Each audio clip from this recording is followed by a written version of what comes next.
আমাদের কাছে একটা গোপন সূত্রে খবর আসে যে কিছু পেশাগত বহিরাগত দুষ্কৃতীদের দিয়ে স্বাস্থ্য ভবনের সামনে জুনিয়র ডাক্তারদের যে অবস্থান আছে তাতে আক্রমণ করার একটি চক্রান্ত করা হচ্ছে।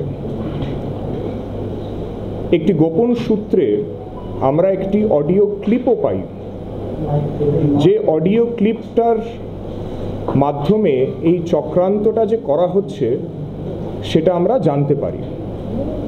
সেই অডিও ক্লিপে দুজন ব্যক্তির মধ্যে একটি কথোপকথন আমরা শুনি।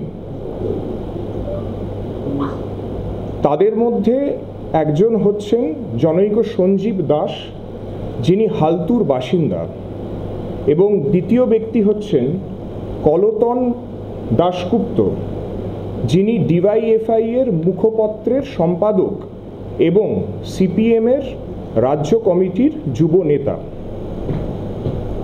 এই অডিও ক্লিপটা সংবাদ মাধ্যমে গতকাল সম্প্রচারিতও হয়েছে।